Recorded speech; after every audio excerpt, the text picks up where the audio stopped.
नाम से काम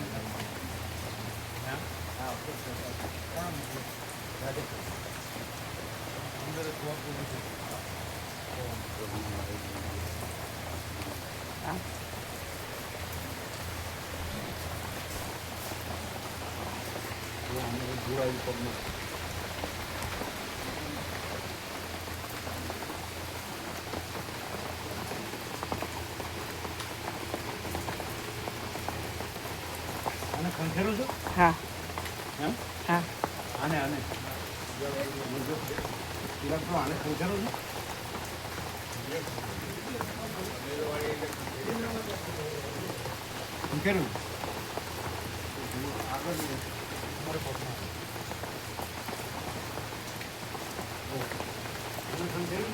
हाँ प्रभु।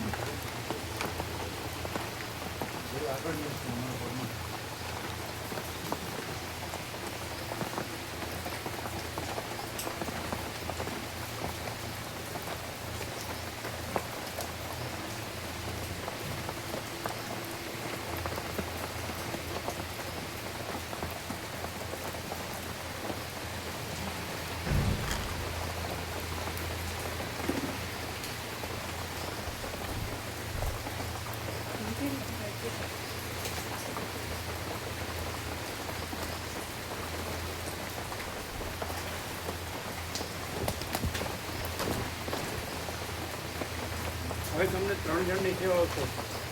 જયરામ પ્રભુ આવ્યા ને? નહીં, જયરામ પ્રભુ છે ને, એમની 2 આવશે અને એક પેલા પાડું માતાજીની ચિરાગ પ્રભુજી આવશે. એટલે તમારી 2 આવી ગઈ અને એક જે હતી એ ફૂલ થઈ ગઈ. એ પેલા બસમાં જશે. બરાબર થઈ ગયું? મેં લખ્યું, બતાડ્યું.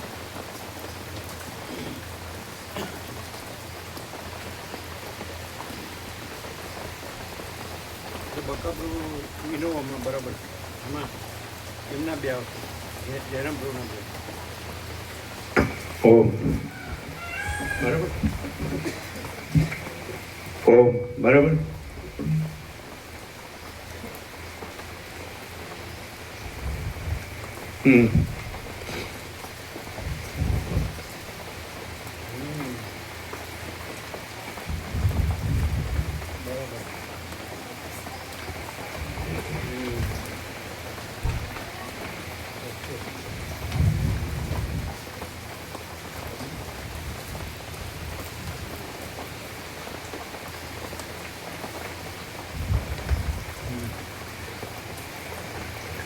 ઓમ બરાબર.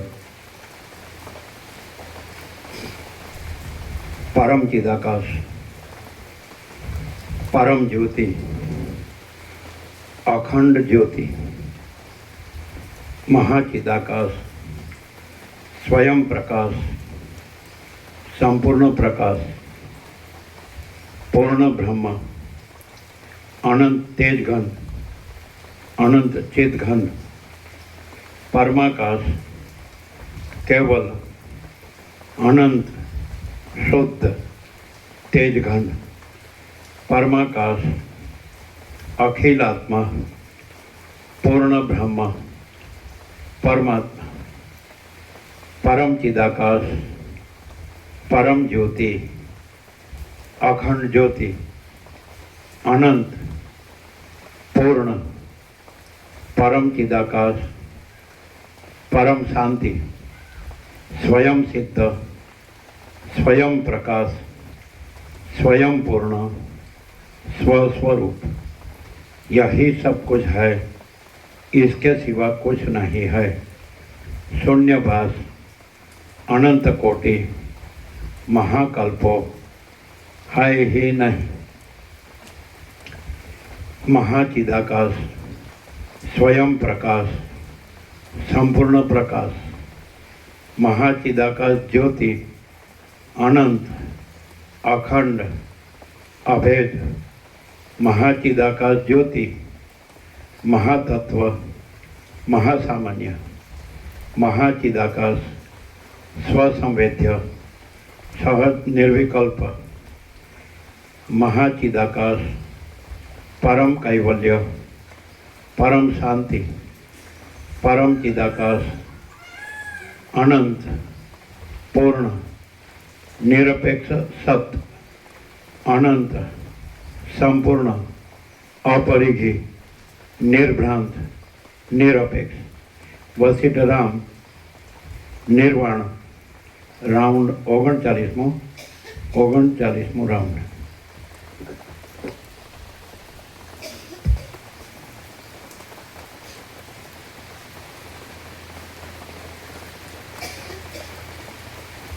आद्य परब्रह्म सद्गुरु देव की जय। ओम श्री परमात्मने नमः। જયરામ પ્રભુ એને કહી દે. લાવજો પેલું હમણાં બે માતાજીના નામ આવી ગયા. બે માતાજી દક્ષા માતાજીનું ગીતમ માતાજી મનુભાઈ એમાં કોઈ સુપર જાય પ્રોગ્રેસ એમના કોઈ સુપર જાય કોઈ તો દક્ષા તો ફાઇનલ છે તો એમના પર ના પાડી એક વાર એટલે ફરી તો લેવું પડે ને. ના પાડી પહેલાં ના પાડી દે આપણે ના પાડી કરવાની સાહેબ બસ ફોન કરો એટલે ઘરે જઈને કરી લેવા દે. ના ના ફોન કરો તો અમે લખી દઈએ. બીજું છે પેન્ડિંગમાં ઘણા પેન્ડિંગમાં છે ને અત્યારે જો કે જો પછી નહીં કહેતા તમારું ના પછી બીજું આવી જશે પછી નહીં બદલાય અત્યારે જ. હા ચાલો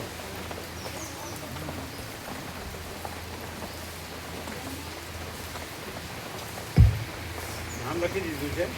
હા તો હું પૂછી દઉં કારણ કે પેન્ડિંગમાં હશે અને એક તો ફાઇનલ જ છે બીજાનું પૂછવું પડશે. હા એટલે એ આવી ગયું.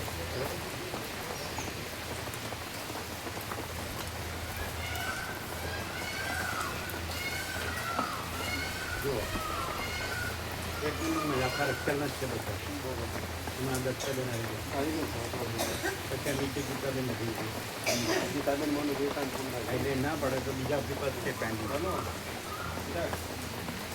હલો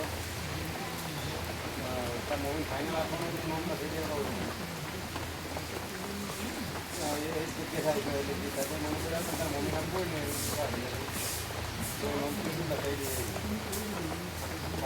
ફાઇનલ આપવાનું હતું એ તો શું થાય આ પણ અહીંયા તમારા જ છે.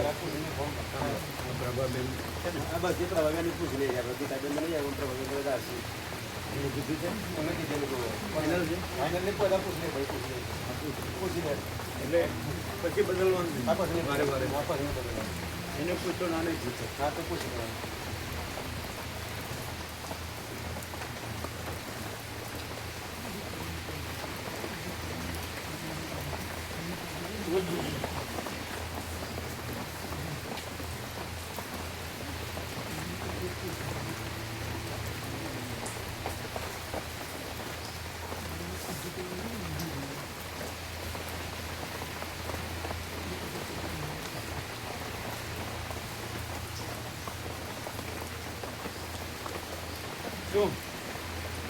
શું ચાલે છે?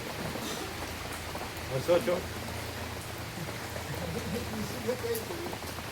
અમે પેલા પાલનપુરા ભાઈ સાથે છીએ ને અમે તો ઓળખતા નહીં એમને પણ સોમા પ્રભુ કે ભજુ પ્રભુ કે પછી જયંતિ પ્રભુ એવા કોઈ હોય ને જાણીતા જે લોકો ફોનનો ઉપયોગ ઓછો કરતા બધા ભાઈ કરશે ફોનનો અમુક લોકો તો બહુ ઉપયોગ સતત ચાલુ હોય આપણે ઓળખતા નહીં આ તો પછી આપણે કેડી પ્રભુ કહી દેવાનું પછી કેડી પ્રભુ એને કહી દઈશું 500 વર્ષનું ભાઈ બધા એટલે અમે લઈ ગયા અમે પૂછ્યું કેડિટને પૂછી લઈ ગયા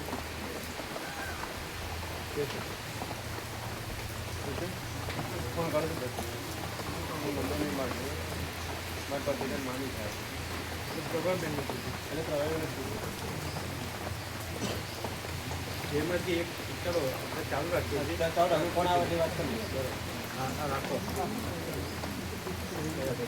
ચાલો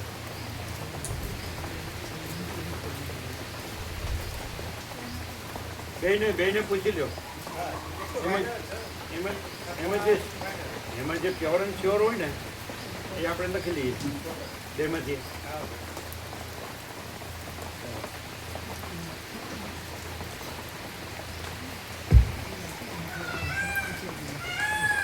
સદગ્રંથોમાં શિરોમણી શ્રી યોગ વાસિષ્ઠ મહારામાયણ નિર્વાણ પ્રકરણ પૂર્વાલ. પછી આપણે જોઈશું જીતુ પ્રભુ. હા કયો? અત્યારે આપણે એટલે પાછું યાદ કરાવજો. સર્ગ 79મો, પેજ નંબર 1013. Page number 1013. સર્ગ 79મો, ચુડાલાને આત્મા પ્રાપ્તિ. આ 79મા સર્ગમાં પોતાની રાણીને અપૂર્વ શોભાવાળી જોઈ રાજા તરફથી તેના કારણ સંબંધી પ્રશ્ન થતાં ચુડાલાએ પોતાની શોભાનો હેતુ જ્ઞાન છે એમ કહ્યું. એ વાત કહેવામાં આવશે. એ આ કાળે પેલા આ પ્રભુ નહોતા, આપણા આચાર્ય પ્રભુ, કોદર પ્રભુ નહોતા. એટલે પેલા ક્યાં ગયા? બ્રહ્મ વિદ્યા મંદિર બતાડો. કોદર પ્રભુ કાલ નહોતા.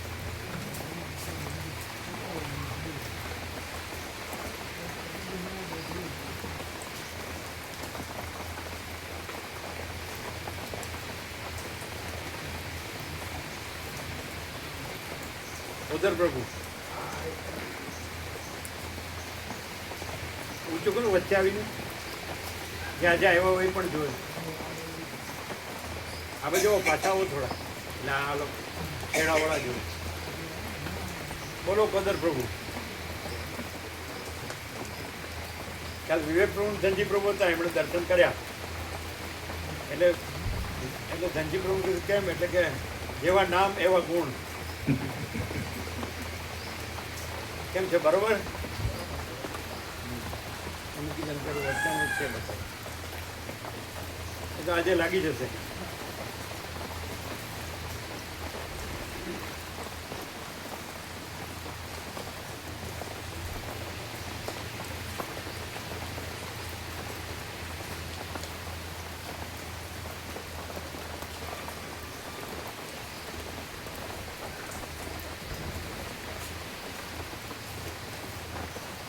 ઊંચું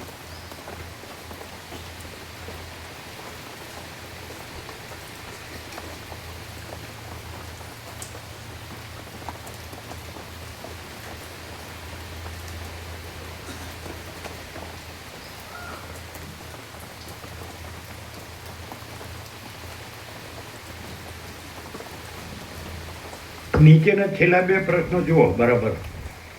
મહાચિદાકાશ આખા પ્રકારના ટુકડા થાય, કાંઈ નથી એવા આભાસ દ્રશ્યના ટુકડા સાચા. મહાચિદાકાશ આખા પ્રકારના ટુકડા થાય, પ્રશ્નાર્થ થાય, અને કાંઈ નથી એવા આભાસ દ્રશ્યના ટુકડા સાચા. કાંઈ નથી એવા આભાસ દ્રશ્યના ટુકડા સાચા. સાચા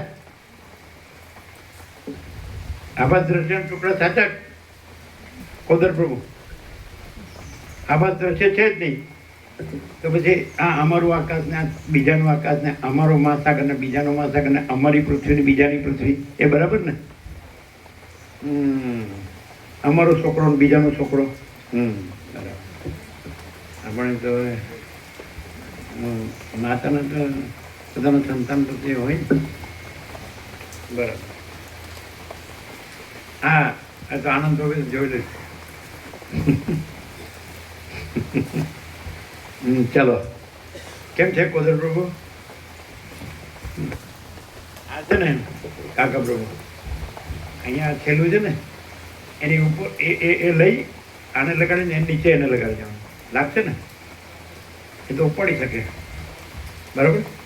અને આ અહીંયા આવશે બ્રહ્મ વિદ્યા મંદિર. બરાબર. બરાબર. બે પ્રશ્નાર્થ ખબર પડી. મહાચિદાકાશ આખા પ્રકાશના ટુકડા થાય, કાંઈ નથી એવા આભાસ દ્રશ્યના ટુકડા સાચા. એનું પ્રભુ આવી ગયા. કેમ છે સીતામઢીને? આમ ઓળખે છે? પ્રસાદ લે, વિશ્રામ થાય છે.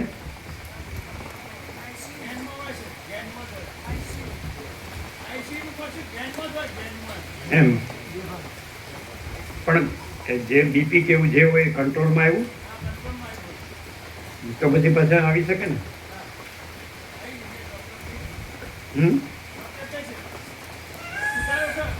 સુધારો વ્યાસ પૂર્ણિમા આવી ગયા બે બોલે છે.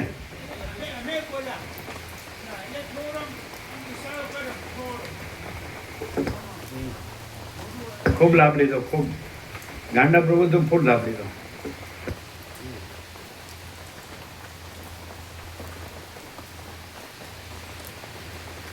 સર્વ પરમાત્મા છે, ભગવાન બધું રહ્યા છે, એટલે પછી કોઈ પ્રશ્ન જ નથી.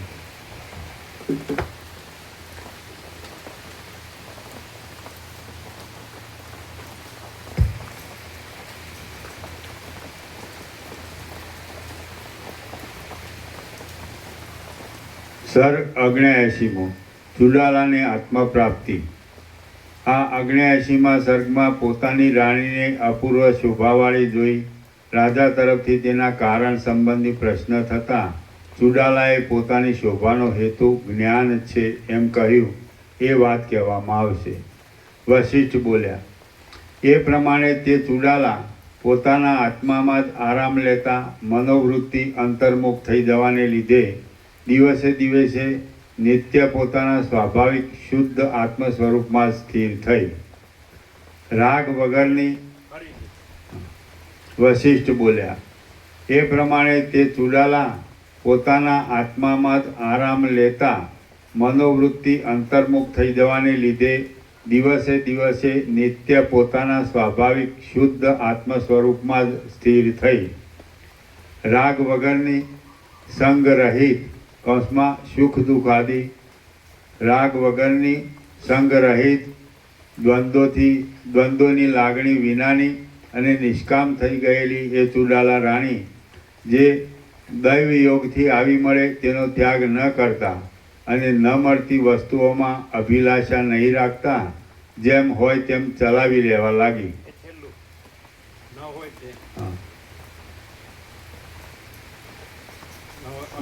જે દૈવ યોગથી આવી મળે તેનો ત્યાગ ન કરતા અને ન મળતી વસ્તુઓમાં અભિલાષા નહીં રાખતા જેમ હોય તેમ ચલાવી લેવા લાગી. સંસાર સાગરને તરી ગયેલા, શંકા રહિત, ઘણા કાળ સુધી સંસાર ચક્રમાં ફરવાથી થાકી ગયેલા અને છેવટ પરમાત્માનો મોટો લાભ થવાથી પૂર્ણ થઈ ગયેલા, અંતરાત્મા વડે આનંદ ઘન એવા જ્ઞાન પ્રાપ્ત પરમ પદમાં સ્થિર થતાં એ ચુડાલાને એવું પદ પ્રાપ્ત થયું જેનું વર્ણન પણ થઈ શકે નહીં. સંસાર સાગરને તરી ગયેલા, શંકા રહિત, ઘણા કાળ સુધી સંસાર ચક્રમાં ફરવાથી થાકી ગયેલા અને છેવટ પરમાત્માનો મોટો લાભ થવાથી પૂર્ણ થઈ ગયેલા, અંતરાત્મા વડે આનંદ ઘન એવા જ્ઞાન પ્રાપ્ત પરમ પદમાં સ્થિર થતાં એ ચુડાલાને એવું પદ પ્રાપ્ત થયું જેનું વર્ણન પણ થઈ શકે નહીં, તેમ તેની ઉપમા પણ આપી શકાય નહીં. શિખીધ્વજ રાજાની રાણી ચુડાલા એવી રીતે થોડા કાળમાં વિદિત વેદ્ય કૌંસમાં જાણવાનું સર્વ જેણે જાણી લીધું છે તેવી થઈ ગઈ.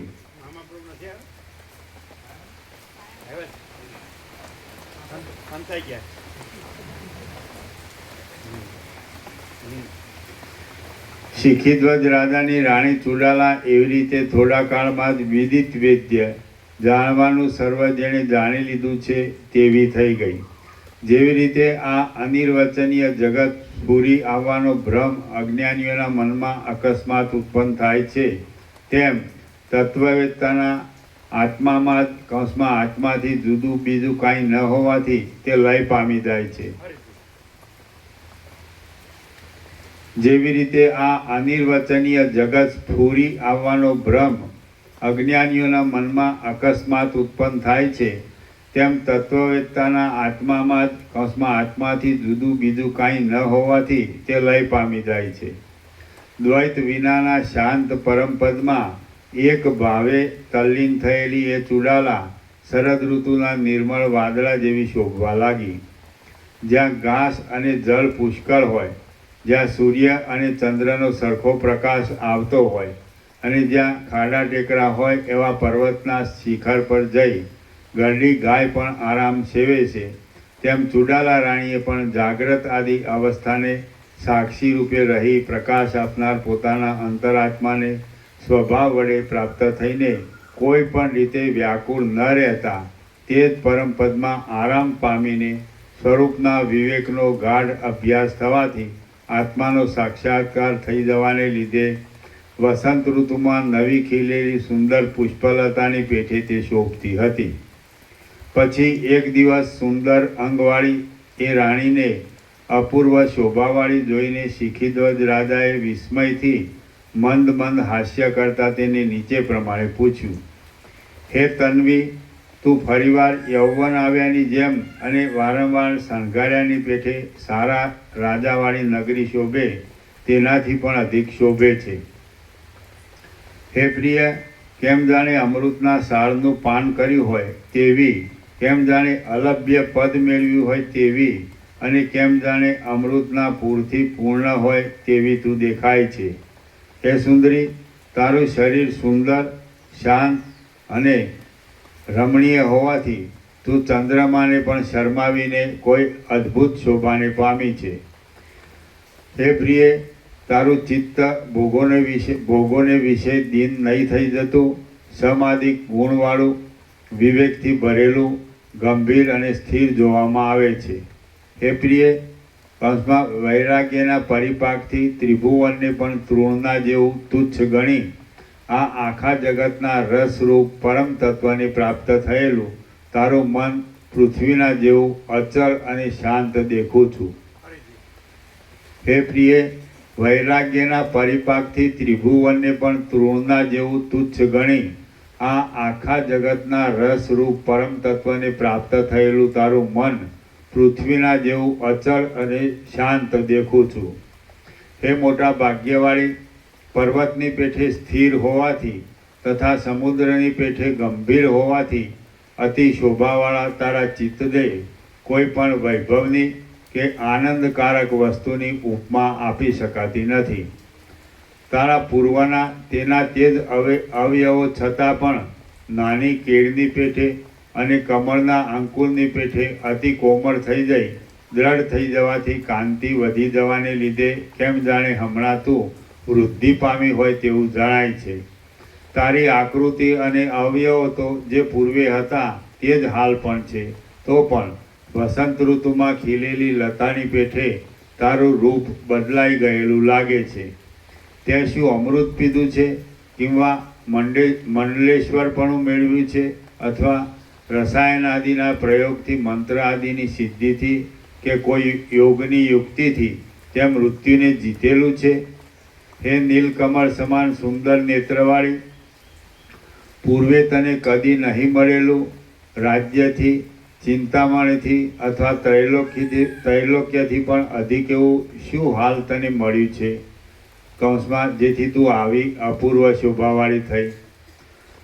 ચુડાલા બોલી, હું શરીરમાં આત્મબુદ્ધિનો ત્યાગ કરી મંત્ર રસાયણ આદિ પ્રયોગોથી મળતી કઈ કઈ આકારવાળી અલ્પ અને તુચ્છ સિદ્ધિઓમાંથી પણ મોહ દૂર કરીને જેમાં કોઈ પણ નામરૂપ વગેરેનો આકાર નથી એવા પરબ્રહ્મને જ્ઞાન વડે આત્મરૂપ સમજું છું.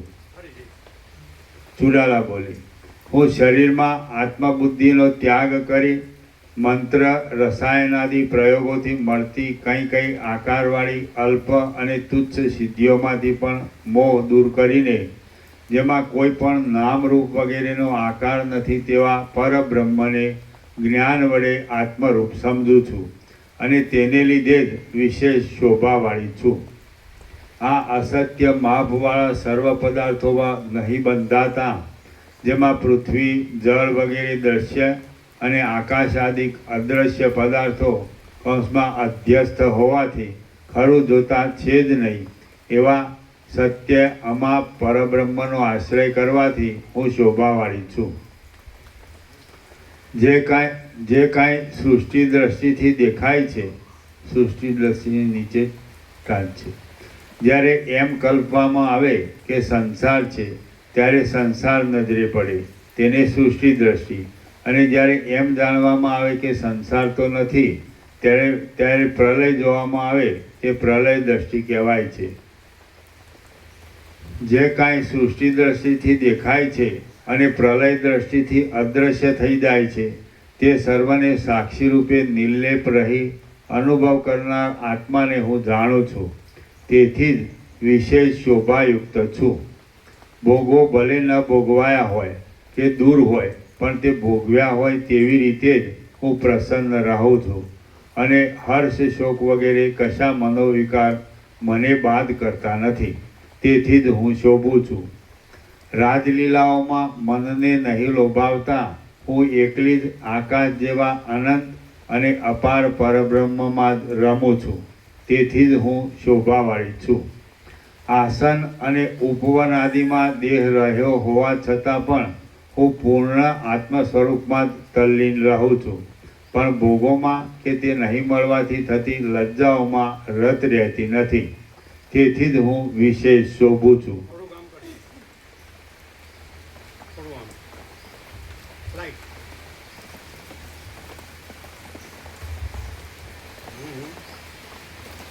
હા, હજી થોડું.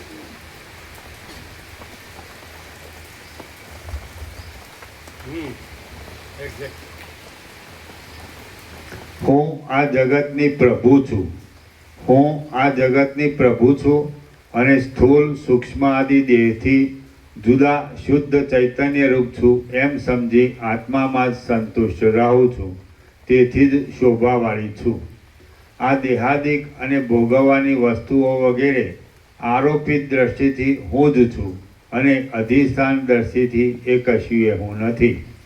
અધિષ્ઠાન રૂપે હું સત્ય છું અને અધ્યસ્થ રૂપે અસત્ય છું. અધિષ્ઠાન રૂપે હું જ સર્વરૂપ છું અને અધ્યસ્થ રૂપે હું કાંઈ પણ નથી. આવા જ્ઞાનને લીધે હું શોભાવાળી છું. હું સુખની કે ફળની પ્રાર્થના કરતી નથી અને દૈવ યોગથી આવી પડતી હાનિથી ડરતી નથી. બીજી કોઈ સ્થિતિની ઈચ્છા નહીં રાખતા જે સ્થિતિ અનાયાસે આવી મળે તેમાં જ હું સંતોષ માનું છું. તેથી જ શોભાયુક્ત છું. થોડાક રાગદ્વેષવાળી બુદ્ધિરૂપ અને શાસ્ત્ર દ્રષ્ટિરૂપ સખીઓ સાથે હું રમું છું. તેથી જ હું શોભાવાળી છું. અહીં મેઘરાજાની મેળ ફૂલ થઈ. તમારે ત્યાં ભાઈ રાત્રે ઓછી હતી, પણ આ 12 વાગે ફરી થઈ રાત્રે. આપણે તો પહેલેથી શબ્દો બહુ ઠીક શરૂ થઈ ગયું. ફૂલ હતી ને રાત્રે ફૂલ.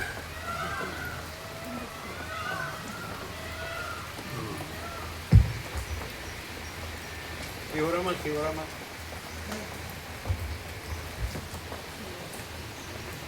છે મેઘરાજની મેળ છે.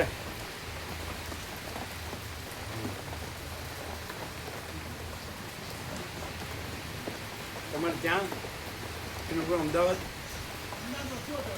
ઓછો ને, તો તમારે વસ્ત્રાલ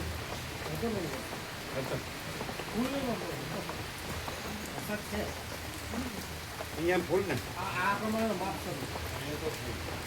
માપ કરો વખત છે. અહીંયા ફૂલ.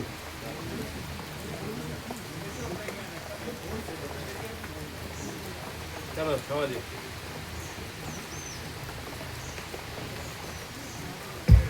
ત્યાં વિશ્રામમાં આનંદ મંગળ રહ્યું ને, એ કોઈ ન પડે. પૂર્ણ બ્રહ્મ મિલિટરી કેમ્પ. ચલો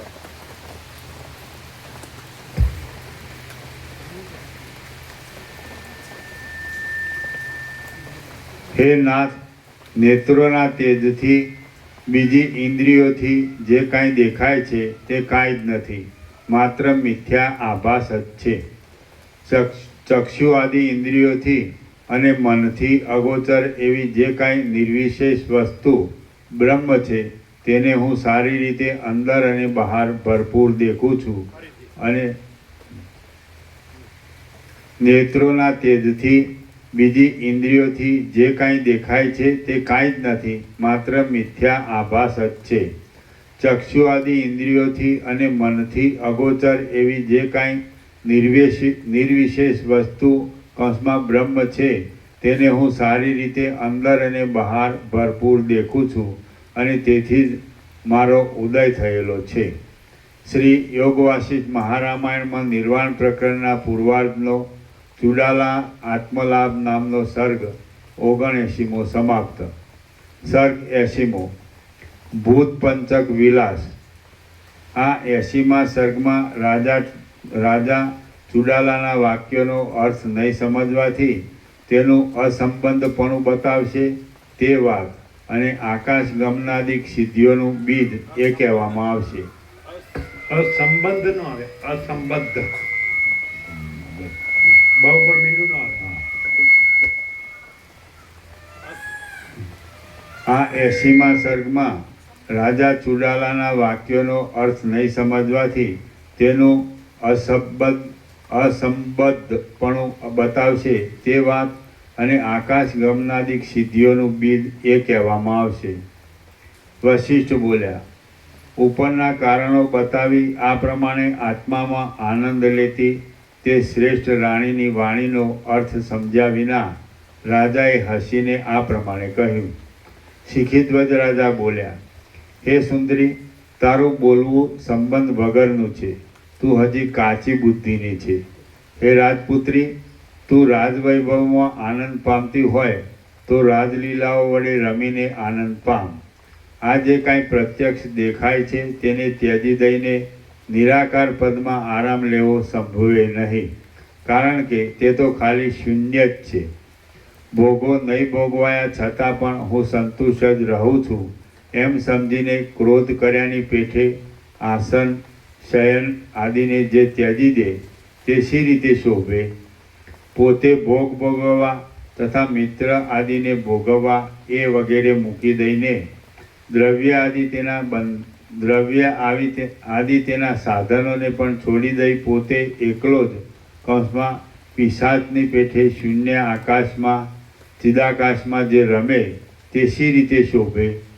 કૌંસમાં શી રીતે શોભે? ખાવું, પીવું, પહેરવું, સૂવું વગેરે સર્વ ત્યજી દઈને કેમ જાણે માત્ર ક્રોધથી જ હોય તેમ કેવળ ધૈર્યના બળથી જ ટાઢું, ઊનું, ભૂખ, તરસ આદિને સહન કરી પોતાના આત્મા વડે જે એકલો સ્વરૂપમાં જ મગ્ન રહે છે તે કેવી રીતે શોભે? હું દેહ નથી પણ તેનાથી અનેરો ચૈતન્ય રૂપ છું. આરોપિત દ્રષ્ટિથી હું કાંઈ પણ નથી અને અધિષ્ઠાન દ્રષ્ટિથી હું જ સર્વરૂપ છું એવું જે અર્થ વિનાનું બોલ્યા કરે તે શી રીતે શોભે?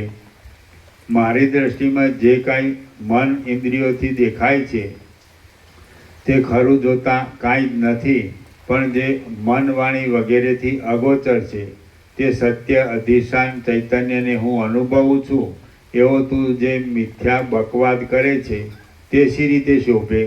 માટે હે સુંદરી, હે વિલાસિની, તું હજી બાળ, મૂઢ અને ચંચળ છે. તેથી અનેક જાતના કૌંસમાં મર્મ. બાળ બુદ્ધ નહીં, બાળ અબુદ્ધ.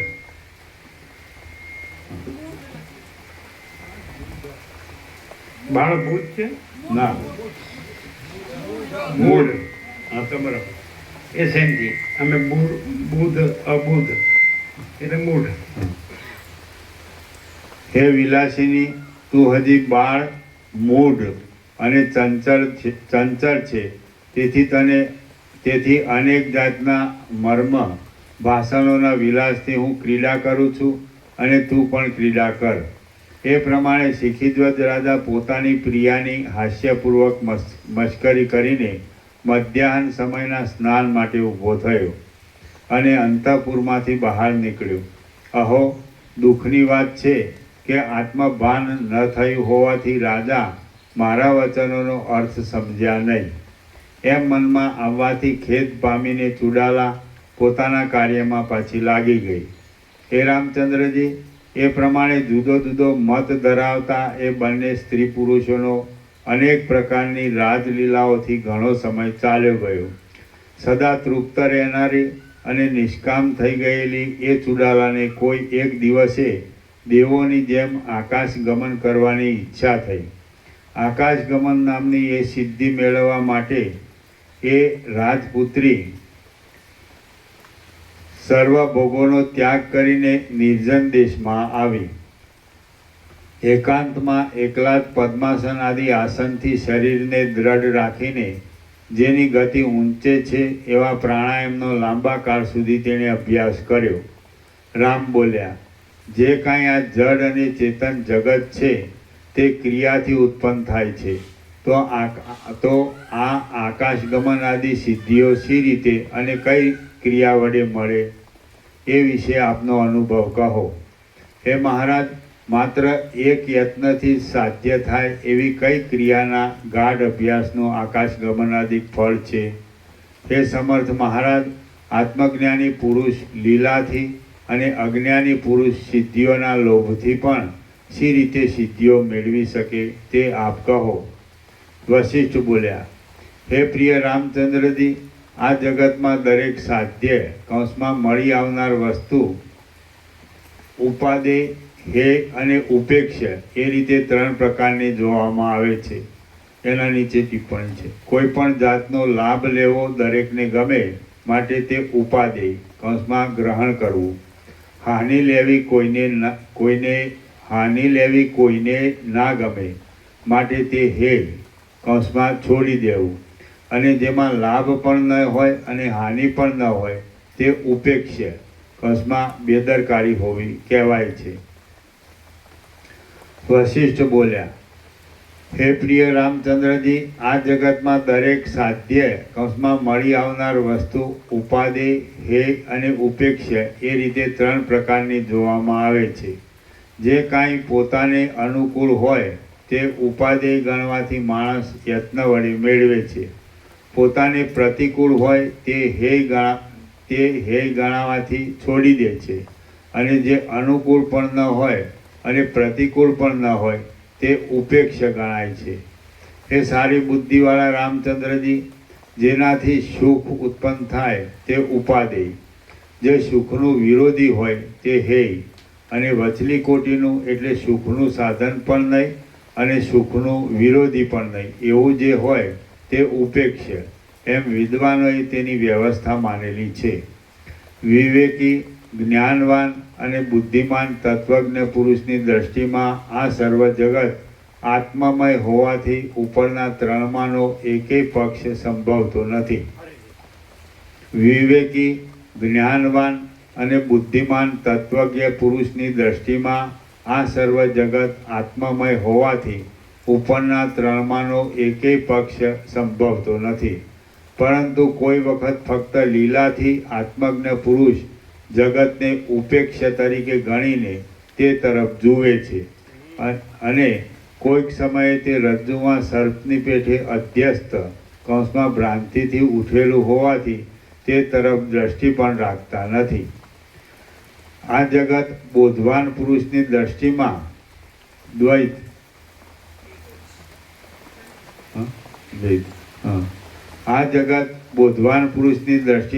દ્વૈત, ઉપેક્ષ, મૂળ પુરુષની દ્રષ્ટિમાં ઉપાદેય અને તીવ્ર વૈરાગ્યવાન પુરુષની દ્રષ્ટિમાં હેય ગણાય છે.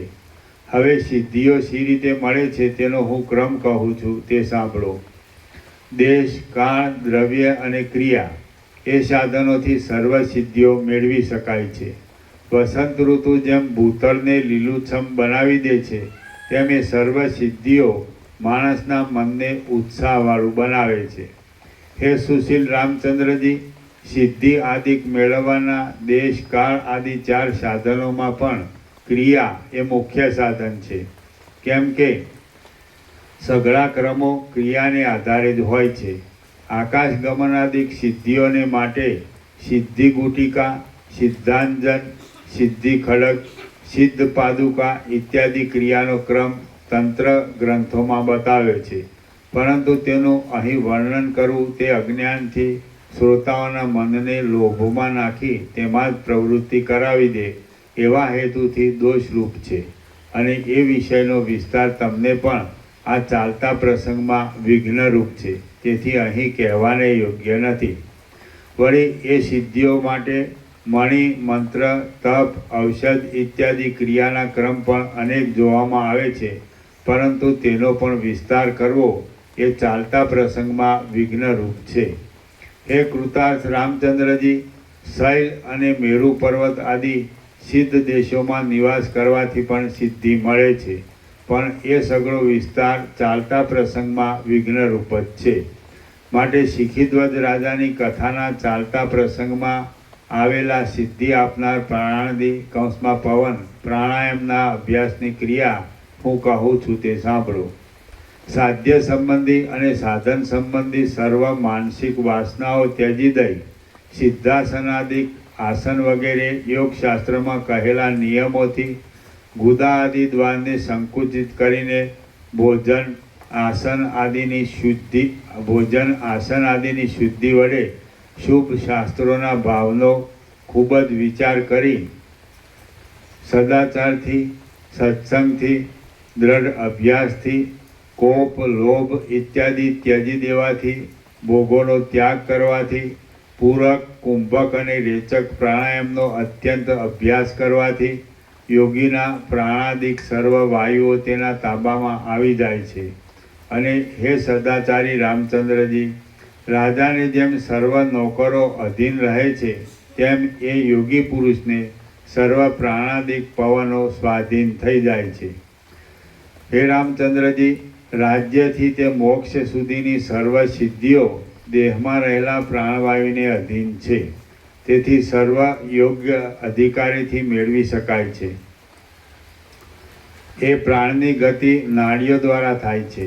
સર્વ નાડીઓનું મૂળ સુષુમ્ન નાડી છે. તેમાંથી શાખાઓની જેમ 100 નાડીઓ નીકળે છે અને સર્વ મર્મસ્થાનોમાં રહેલી છે. તે નાડી જળમાં પડતા ભમરાના જેવી ઓમના અડધા ભાગ જેવી ગોળ છે. તેને આંતરડા વીંટીને રહ્યા છે, માટે તે આંત્ર નાડી ગણાય છે. એ નાડી દેવ, અસુર, મનુષ્ય, મૃગ, મગરમચ્છ તથા પક્ષી આદિમાં અને કીટથી માંડી બ્રહ્મા પર્યંત સર્વ પ્રાણીઓમાં રહે છે. ટાઢથી પીડાઈ ગૂંચળું વળી સૂતેલા સર્પના દેહની પેઠે ગૂંચળું વળી રહેલી ધોળી પ્રલયકાળના અગ્નિથી જેનો વચલો ભાગ વળી ગયો હોય તેવા ઝરતા ચંદ્રના જેવી ઘોર આકારવાળી મૂલાધારથી માંડી ભ્રુકુટીના મધ્ય ભાગ સુધી તમામ છિદ્રોમાં પરોવાયેલી એવી એ નાડી અંદર મનોવૃત્તિ વડે અને બહાર પ્રાણાદિક વડે ચંચળ રહે છે. એ નાડીના કેળના ગર્ભ જેવા કોમળ અંદરના ભાગમાં વીણાના વેગના જેવી અસ્ફુટ ગતિવાળી જે પરમ ચૈતન્ય શક્તિ સ્ફુરે છે એ કડાના જેવા ગોળ આકારવાળી ચૈતન્ય શક્તિ કુંડલી એવા નામથી ઓળખાય છે. સર્વ પ્રાણી માત્રની એ પરમ શક્તિ છે અને પ્રાણ, ઇન્દ્રિયો ઇત્યાદિ સર્વ શક્તિઓને સત્તા, પ્રેરણા, પ્રવૃત્તિ વગેરેથી એ જ વેગ આપે છે. છંછેડાયેલી સાપણ જેમ ફેણ ઊંચી રાખે તેમ આ કુંડલી શ્વાસોશ્વાસની ક્રિયા ચાલુ રહેવાથી ઊંચી ડોક રાખી રહે છે. જ્યારે પ્રાણવાયુ હૃદયમાં કુંડલીના સ્થાનમાં પહોંચે છે ત્યારે જે અપંચીકૃત ભૂત અને તન્માત્રાઓનું બનેલું છે તેમાં પ્રતિબિંબ રૂપે રહેલું જીવ ચૈતન્ય સ્મૃતિ, સંકલ્પ, નિશ્ચય, અભિમાન, રાગ આદિ અનેક વૃત્તિઓ રૂપે ઉદય પામે છે. જેમ ભમરી કમળના વનમાં ભટક્યા કરે તેમ આ કુંડળી રૂપાદી વિષયોનો મધુર સ્પર્શ થવાથી દેહમાં સ્ફુર્યા કરે છે અને તે રીતે તેને વિષયોની પ્રાપ્તિ તેમજ તેનું ફળ મળ્યા કરે છે. કુંડલીની એવી રીતે વેગથી સ્ફુરે છે કે પ્રથમ ચક્ષુ આદિ મૃદુ ઇન્દ્રિયો સાથે રૂપાદિક વિષયનો સંબંધ થાય છે અને પછી દેહ યંત્રને ચલાવનાર પ્રમાતા વૃત્તિ દ્વારા બહાર નીકળી વિષય સાથે મળે છે કે જેથી આવરણનો ભંગ થાય છે અને તેથી ઘટાદિક જ્ઞાન પ્રગટ થાય છે. હૃદય કોઈ સાથે સંબંધ રાખનાર સર્વ નાડીઓ એ કુંડલીની સાથે જ બંધાયેલી છે અને જેમ નદીઓ છેવટે મહાસમુદ્રમાં મળી જાય છે તેમ એ સર્વ નાડીઓ છેવટે કુંડલીમાં મળી જાય છે. પ્રાણ રૂપે નિરંતર ઊંચે જવાથી અને અપાન રૂપે નીચે જવાથી સર્વના સાધારણ કારણરૂપ એ કુંડલીની જ પ્રાણ શક્તિ, ઇન્દ્રિય શક્તિ, બુદ્ધિ શક્તિ ઇત્યાદિ સર્વ પ્રકારના જ્ઞાનનું બીજરૂપ છે.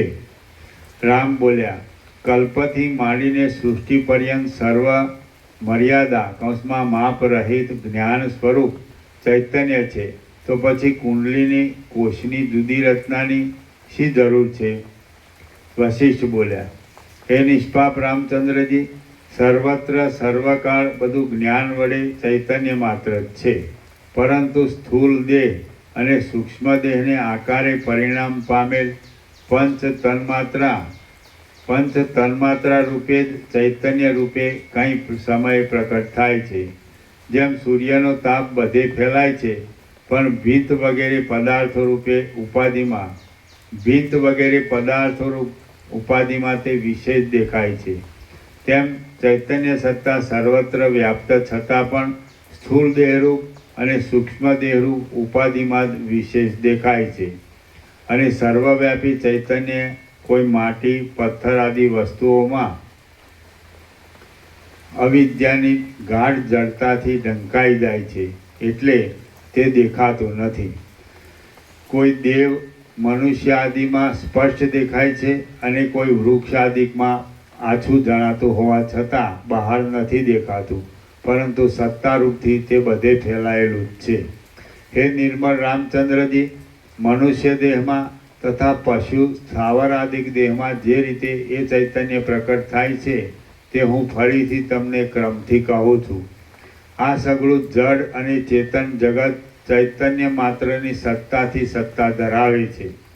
તે સર્વ ધર્મોથી શૂન્ય આકાશના જેવું અસંગ, સર્વવ્યાપક, પરમ સૂક્ષ્મ અને પરબ્રહ્મ રૂપ જ છે. ચૈતન્ય માત્ર, સત્તારૂપ, નિર્વિકાર અને નિર્દોષ એ અધિષ્ઠાન ચૈતન્ય જ કોઈ ઠેકાણે આકાશાદિ ભૂત સૂક્ષ્મોના અધ્યાસ વડે પંચ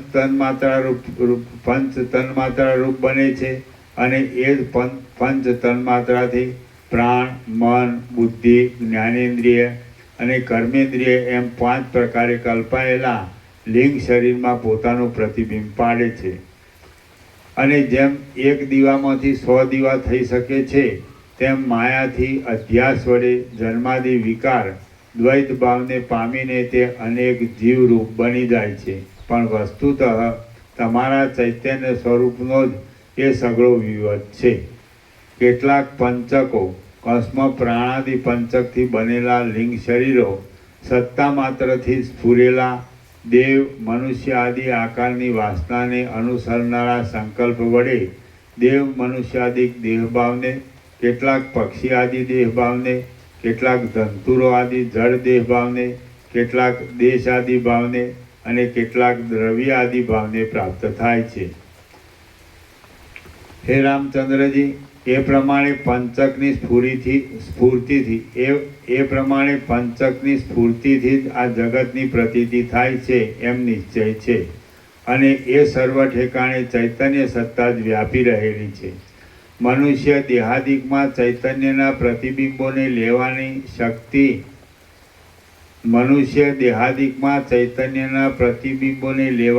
શક્તિ પ્રાણ, મન, બુદ્ધિ, જ્ઞાનેન્દ્રિય અને કર્મેન્દ્રિય એ પંચક વડે બનેલા લિંગ શરીરમાં હોવાથી તેને ચેતન સંજ્ઞા કહે છે. કોઈ પક્ષી આદિ શરીરમાં લિંગ દેહનું અને સ્થૂળ દેહનું સમાનપણું હોવાથી તે જડ ચેતન કહેવાય છે. અને ધંતુરો આદિ જડમાં લિંગ શરીર ઢંકાયેલું રહેવાથી તેમાં ચેતન લાગતું નથી, માટે તે જડ સંજ્ઞાથી ઓળખાય છે. જેમ સમુદ્ર કોઈ સ્થળે સ્થળના જેવો સ્થિર અને કોઈ સ્થળે લહેરોથી ચંચળ જેવો દેખાય છે, તેમ ચૈતન્ય સત્તા લિંગ દેહોમાં કોઈ ઠેકાણે જડ રૂપે અને કોઈ ઠેકાણે ચેતન રૂપે પ્રતીત થાય છે. જેમ સમુદ્રનું ક્યાંય સ્થિર રહેવાથી અને ક્યાંય ચંચળ રહેવાથી સમુદ્રપણું જતું રહે છે કે અને ક્યાંય ચંચળ રહેવાથી સમુદ્રપણું જતું રહે છે કે નથી જ જતું, તેમ એ ચૈતન્યમાં સૂર, નર, પક્ષી આદિ અનેક વિકલ્પો રહ્યા છતાં પણ એ નિર્લેપ ચૈતન્ય સદા સર્વદા નાશ રહિત જ છે. જડ ચેતન આદિ વિભાગ તો આત્મામાં પ્રાણાદિ પંચકથી થયેલ લિંગ દેહ વડે જ કલ્પાયેલ છે. હે નિર્દોષ રામચંદ્રજી, દેહાદિ આકાર રૂપે પરિણામ પામેલું લિંગ શરીર મનુષ્ય આદિ દેહમાં સ્ફૂર્તિ ચૈતન્ય વડે ચેતન સંજ્ઞાવાળું છે. પથ્થર આદિમાં ચેતન સત્તા પ્રતીત નહીં થવાથી તે જડ કહેવાય છે. અને જડ શરીરમાં અંદર ચેતન હોવા છતાં બહારના પવન આદિ વડે હલનચલન થાય છે. આ સઘળા વિકલ્પો સ્વભાવથી જ જોવામાં આવે છે. હે રામચંદ્રજી, જડ ચેતનાદિક સઘળો વાણીનો વ્યવહાર જ છે અને તે પરસ્પર ઉલટા ગુણોવાળું છે. બાકી તેમાં રહેલી નિર્લેપ ચેતન સત્તા એક જ હોવાથી તે સ્વરૂપમાં ઉલટા દેખાતા ગુણો રહી શકે જ નહીં. જેમ ટાળ તડકો આદિ અને હિમ અગ્નિ આદિ વાણીનો વ્યવહાર જો કે ઉલટા ધર્મવાળો છે, તો પણ તેમાં રહેલી વ્યાપક ચેતન સત્તામાં ઉલટા દેખાતા ગુણો રહી શકતા નથી. પોતાની વાસનાને લીધે જ પરસ્પર ઉલટા ગુણોનો વ્યવહાર થાય છે અને તેથી જ બરફ ઠંડો છે, દેવતા ગરમ છે આદિ ઉલટા ગુણોનો અનુભવ થાય છે. વિવેકી પુરુષ જાણે છે કે આ વાસનાઓ ઉલટા પ્રકારના સંકલ્પ વિકલ્પો કરે છે અને તે વિરુદ્ધ ગુણોમાં મન દોરવાઈ જાય છે. માટે વાસનાઓ જડ ચેતન ટાળ તડકો આદિ વ્યવહારમાં કારણભૂત છે. સૂતેલી અશુભ વાસનાવાળું લિંગ શરીર પશુ વૃક્ષ આદિ જડભાવો થવામાં કારણ છે અને જાગેલી શુભ વાસનાવાળું લિંગ શરીર દેવ આદિ યોનિનું કારણ છે. જેથી એમ નિશ્ચય થાય છે કે સર્વ ધર્મોના વિરુદ્ધપણામાં વાસના જ એક હેતુરૂપ છે. વળી જે ઠેકાણે હેતુપણું માનવાથી કાંઈ ફળ દેખાતું હોય ત્યાં તેની કલ્પના ઘટે છે. એટલે વાસનાને હેતુ માનીને તેનો નાશ કરવાનો પ્રયત્ન કરવો પણ વાસનાને બદલે પ્રાણીનો પોતાનો સ્વભાવ ઉલટા ગુણો દેખાડવામાં કારણ છે એમ માનવામાં આવે તો તે આકાશમાં હાથ પસારવા જેવું ફળ વિનાનું કાર્ય ગણાય. વાસનાનો નાશ થવાથી પરમાત્માનો લાભ થાય છે અને તેથી ડાહ્યા પુરુષની દ્રષ્ટિમાં મેરુ આદિ સુવર્ણ રાશિઓ પણ તણખલા જેવી તુચ્છ ભાસે છે. વાસનાનો નાશ થવાથી પરમાત્માનો લાભ થાય છે અને તેથી ડાહ્યા પુરુષની દ્રષ્ટિમાં મેરુ આદિ સુવર્ણ રાશિઓ પણ તણખલા જેવી તુચ્છ ભાસે છે અને વિવેકવાન દેવ નર આદિના જડ ચેતન દેહો પણ કીડા જેવા ખૂબ હલકા જણાય છે. જડ પદાર્થોની વાસના સૂતેલી હોય છે અને તે સંસ્કાર રૂપે રહેલી હોવાથી ભવિષ્યમાં જાગવાની કંઈક યોગ્યતા ધરાવે છે. જ્યારે દેવાદી ચેતન પદાર્થોની વાસના અત્યારે જાગેલી હોય છે. પશુ પક્ષી આદિ કેટલાક ડોળાયેલી વાસનાવાળા હોય છે, જેમણે સર્વ વાસનાને છોડી દીધેલી હોય તેઓ જ માત્ર વાસના રહિત ગણાય છે કે જેઓ મોક્ષ જેવા પરમ પુરુષાર્થને મેળવે છે. વાસનાની વિચિત્રતાથી જ હાથ પગ આદિ અવયવોવાળા દેવ મનુષ્ય આદિ રૂપે પરિણામ પામેલા એ અનેક લિંગ દેહોએ વ્યવહાર નભાવવા માટે પોતપોતાના અવયાદિક સંકેતોમાં મન બુદ્ધિ અહંકાર ચિત્ત ચક્ષુ પ્રાણ ઇત્યાદિ અનુકૂળ પડતી અનેક સંજ્ઞાઓ કલ્પી લીધેલી છે. બીજા પક્ષી વગેરે અને જળ વગેરે પદાર્થોના પણ પોતપોતાની વાસનાને અનુસરનારા વ્યવહારને યોગ્ય એવા અનેક અવયવાદી સંકેતો કલ્પેલા છે. હે સુશીલ રામચંદ્રજી, એ પ્રમાણે વાસનાની વિચિત્રતાથી વિચિત્ર દેખાતા અનંત લિંગ દેહો આદિમાં અંતમાં અને મધ્યમાં આરોપ થવાથી જડ તથા વિકારવાળા અને અધિષ્ઠાન રૂપે નિર્વિકાર તથા ચૈતન્ય રૂપ એવા અનેક રૂપોથી સ્ફુર્યા કરે છે. હે પૃથ્વીપતિ રામચંદ્રજી, તેમની સમષ્ટિમાં અહમભાવને પ્રાપ્ત થયેલા કોઈએ કૌંસમાં બ્રહ્મનો એક જ સંકલ્પ પરમાણુ આ સૃષ્ટિરૂપ આકાશ વૃક્ષોનું બીજ છે કે જેની અંદર અનેક લિંગ દેહો ભમ્યા કરે છે. અહો, એ કેવી માયા છે! ઇન્દ્રિયો એ સંસારરૂપ વૃક્ષના પુષ્પો સુગંધી શબ્દ આદિ વિષયો, ઈચ્છાઓ, ભમરા, કર્મેન્દ્રિયોની ક્રિયાઓ, માંજરો, સ્વર્ગ વગેરે લોકો શાખાઓ, મેરુ આદિ પર્વતો, મૂળ, કાળા મેઘો, પાંદડા, 10 દિશાઓ, લતાઓ તેમજ ભૂત ભવિષ્યને વર્તમાન કાળના જરાયુજ, અંડજ, સ્વેદજ અને ઉદ્ભિદ આદિ શરીરો તેના અનંત ફળ છે. પંચ તન્માત્રારૂપ બીજથી પ્રગટ થયેલ અને પ્રાણ, મન, બુદ્ધિ, જ્ઞાનેન્દ્રિય અને કર્મેન્દ્રિય એ પંચક વડે અનુભવવામાં આવતા સંસાર વૃક્ષો અવિવેકને લીધે પોતાના આત્મામાંથી જ ઉત્પન્ન થાય છે અને જ્ઞાન થયેથી કાળે કરીને પોતાની મેળે પાછા તેમાં જ લીન થઈ જાય છે. અજ્ઞાનને લીધે તે પોતાની મેળે જ નાનાપણાને પ્રાપ્ત થઈને ઘણા કાળ સુધી સ્ફુર્યા કરે છે અને જો વિવેક દ્રષ્ટિથી જોવામાં આવે તો સમુદ્રમાં તરંગોની જેમ આત્મામાં જ બધું લીન થઈ જાય છે. અજ્ઞાનની બાહ્યાકાર દ્રષ્ટિ વડે જોતા તે ફેલાયેલ જોવામાં આવે છે, પરંતુ વિવેક દ્રષ્ટિથી વિચારીને જોતા જેમ સમુદ્રમાંથી થતા તરંગો સમુદ્રમાં જ પાછા સમાઈ જાય છે, તેમ અધિષ્ઠાન ચૈતન્યમાં અવિદ્યાથી દેખાતો સઘળો પ્રપંચ પાછો એ અધિષ્ઠાન ચૈતન્યમાં જ સમાઈ જાય છે. હે રામચંદ્રજી, જે જીવો વાસનાનો નાશ થયા સુધી વિવેક દ્રષ્ટિમાં જ રહ્યા કરે છે તેઓ પાછા જન્મ, મરણ, દેહધારણ આદિ સ્થિતિને ફરીવાર ભોગવતા જ નથી અને બીજાઓ આ સંસાર ચક્રમાં વારંવાર ભમ્યા કરે છે. સર્ગ 80મો સમાપ્ત. સર્ગ 81મો. આધિવ્યાધિની ઉત્પત્તિ તથા તેની શાંતિના ઉપાય ઇત્યાદિ.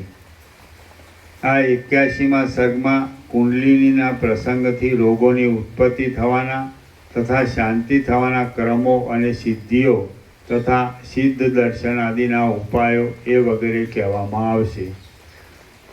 વશિષ્ઠ બોલ્યા, આ સ્થૂળ દેહની અંદર મૂલાધારમાં રહેલ કુંડલિની વિશે લિંગ શરીરના ઉપાદાનરૂપ ભૂત સૂક્ષ્મ પ્રથમ પ્રાણ પવન રૂપે નિરંતર સ્ફુર્યા કરે છે. અંદર પ્રાણ રૂપે સ્ફુરેલી કુંડલિની શક્તિ સ્પંદ, સ્પર્શ, સંવિત, કલા એવા નામો વડે અનેક રીતે કહેવામાં આવે છે. કલ્પના કરવાને લીધે તે કલા કહેવાય છે, ચેતનપણાથી ચિત્ત કહેવાય છે, જીવનપણાને લીધે જીવ કહેવાય છે, મનન કરવાથી તે મન રૂપે કહી શકાય છે, સંકલ્પ કરવાથી તે સંકલ્પ રૂપે કહેવામાં આવે છે, નિશ્ચય કરવાથી તે બુદ્ધિ નામથી ઓળખાય છે અને અહંભાવ થવાથી તે અહંકાર કહેવાય છે. એ સર્વોત્તમ કુંડલિની નામની જીવશક્તિ સર્વદા દેહમાં રહે છે અને પૂર્યષ્ટક એવા નામથી પણ તે ઓળખાય છે. એ કુંડલિની નિરંતર અપાન વાયુ રૂપે નીચે રહે છે, સમાન વાયુ રૂપે નાભીમાં રહે છે અને ઉદાન વાયુ રૂપે ઉપરના કંઠ આદિ પ્રદેશમાં રહે છે. નીચે અપાન રૂપે અને ઉપર ઉદાન વાયુ રૂપે રહેવાથી વચમાં એ બંનેને પોતાનું ખેંચાણ થયા છતાં પણ પોતે નિરંતર નિશ્ચળ, બળવાન અને સ્વસ્થ જ રહે છે. જો કે જીવ સંવિત સમાન વાયુ વડે યત્નથી ન ધારણ કરી શકાય અને અપાન વાયુ વડે સર્વ યત્નથી નીચેની તરફ ખેંચાય તો તે નીચે જાય છે અને અધો માર્ગ દ્વારા બળાત્કારથી બહાર નીકળી જતા માણસ મરણને શરણ થાય છે. તેમજ જો યુક્તિથી ન ધારણ થઈ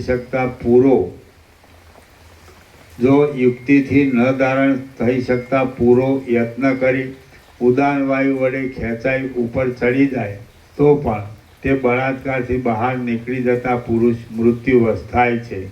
ઉર્ધ્વ ભાગ તરફ તથા અધોભાગ તરફ જવું આવવું ત્યજી દઈને સર્વથા એ કુંડલીની દેહને વિશે સમાન વૃત્તિ વડે જ રહે તો અંદર પવનનું રોકાણ થવાથી પ્રાણાયામ વડે મનુષ્યનો જે કોઈ રોગ હોય તે સર્વનાશ પામે છે.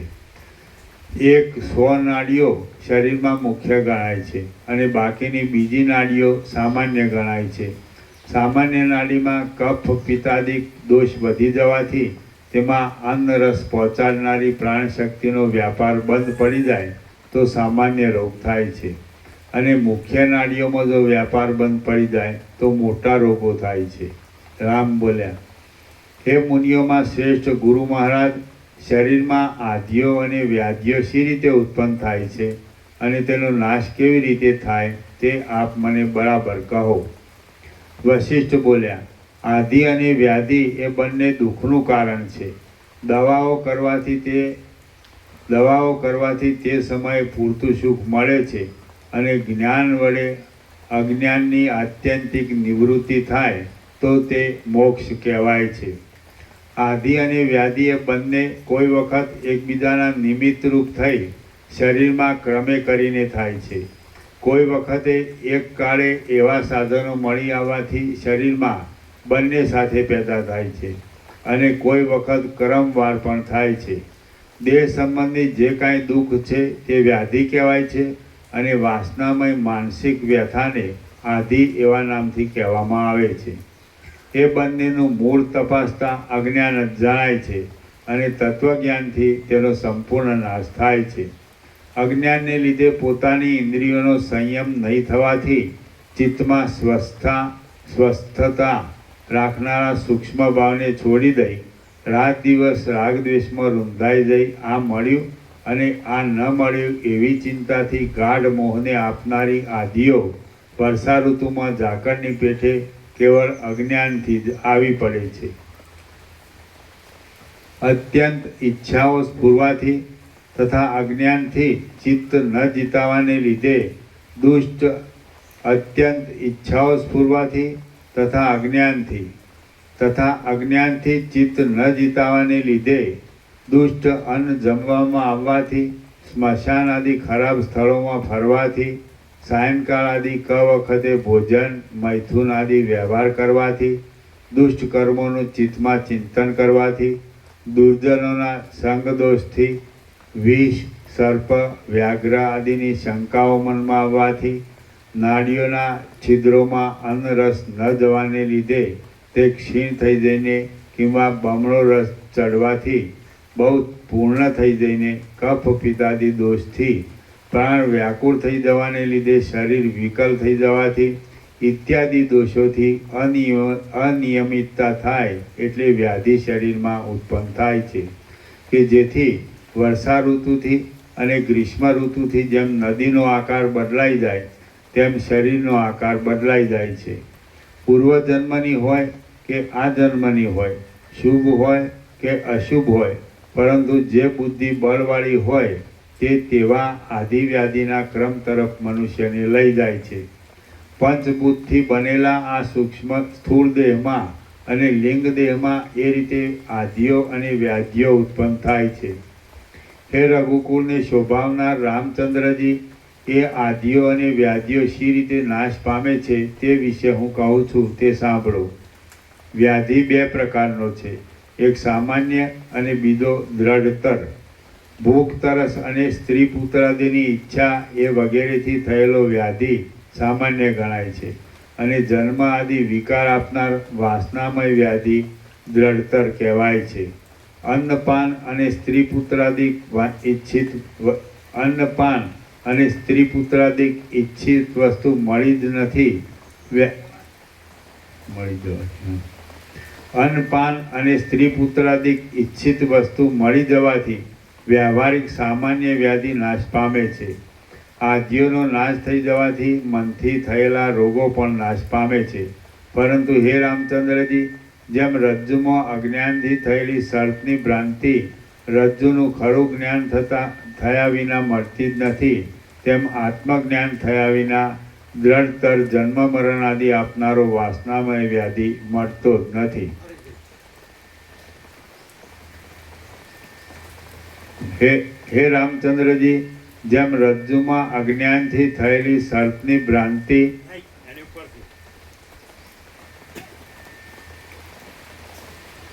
અન્નપાન અને સ્ત્રી પુત્રાદિક ઈચ્છિત વસ્તુ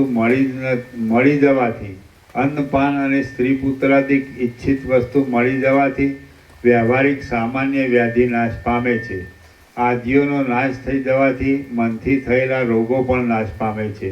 પરંતુ હે રામચંદ્રજી, જેમ રજ્જુમાં અજ્ઞાનથી થયેલી સર્પની ભ્રાંતિ રજ્જુનું ખરું જ્ઞાન થયા વિના મળતી જ નથી, તેમ આત્મજ્ઞાન થયા વિના દ્રઢતર જન્મ મરણ આદિ આપનારો વાસનામય વ્યાધિ મળતો જ નથી.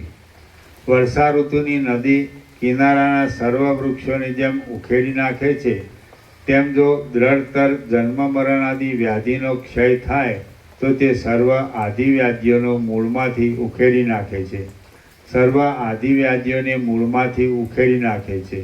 જે વ્યાધિઓ આદિ વિના ઉત્પન્ન થાય છે તે તો વૈદકમાં કહેલા ઔષધ અને મંત્ર આદિના શુભ ક્રમોથી અથવા વૃદ્ધ પરંપરાના ઉપાયોથી દૂર થાય છે.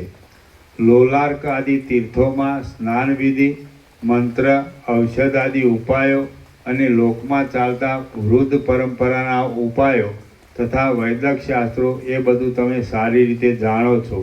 એ વિશે તમને બીજું શું કહેવાનું છે? કશું નથી. રામ બોલ્યા, આદિથી વ્યાધિ શી રીતે ઉત્પન્ન થાય છે અને તે પાછી ઔષધાદિક દ્રવ્યથી કે મંત્ર પુણ્યાદિ બીજી યુક્તિથી શી રીતે નિવૃત્તિ પામે છે તે કહો. વશિષ્ઠ બોલ્યા, ચિત્ત આદિ વડે પીડાયાથી શરીરમાં ક્ષોભ થાય છે. ભૂલો પડેલો મનુષ્ય જેમ પાસે રહેલા માર્ગને પણ નથી દેખતો અને તે ન દેખાયાથી અવળે માર્ગે ચાલ્યો જાય છે, અને જેમ શસ્ત્રથી વિંધાયેલ હરણ સીધા માર્ગને છોડી દઈ આડે અવળે માર્ગે નાસવા માંડે છે, તેમ શરીરમાં ક્ષોભ થવાથી પ્રાણ આદિ પવનો પોતાના સમાન ભાવને છોડી આડે અવળે માર્ગે ગમે તેમ ગતિ કરવા માંડે છે. અને નદીમાં હાથી પડવાથી જેમ તેનું પાણી ઉછળે છે, રાજાની અવ્યવસ્થાથી વર્ણાશ્રમોના ક્રમો જેમ અસ્તવ્યસ્ત થઈ જાય છે, તેમ પ્રાણની ગતિ આડી અવળી થવાથી સઘળી નાડીઓ કફ પિત્ત દોષોથી પુરાઈ જવાને લીધે વિષમતાને પામી જાય છે. પ્રાણો વડે દેહ ચોતરફ વિહ્વળ થઈ જવાથી નદીઓની પેઠે કેટલીક નાડીઓ અન્નરસથી પૂરી ભરાઈ જાય છે અને કેટલીક નાડીઓ તદ્દન ખાલી જ રહી જાય છે. પ્રાણની ગતિ બદલાઈ જવાથી કાં તો અન્નનો રસ ખરાબ જ થાય છે અથવા તો એ અન્ન નહીં પચવાથી અજીર્ણ થાય છે, કિંવા અન્ન રસ બહુ જીર્ણ થઈ જાય છે, સુકાઈ જાય છે અને તેથી શરીરમાં વિકાર થાય છે. જેમ નદીનો વેગ પોતાનું વલણ પૂર્ણ સમુદ્ર તરફ હોવાથી જેમ નદીનો વેગ લાકડાને પૂર્વ દિશા તરફ લઈ જાય છે, તેમ પ્રાણવાયુઓ ખાધેલા અન્નને રસરૂપ બનાવી દઈ અંદર પોતપોતાના સ્થાનમાં પહોંચાડી દે છે. પરંતુ જે અન્ન પ્રાણવાયુના વિષમપણાથી શરીરના અંદરના ભાગમાં ક્યાંક રૂંધાઈ રહે છે, તે સ્વાભાવિક રીતે કફ આદિ ધાતુઓને બગાડી વ્યાધિ ઉત્પન્ન કરે છે.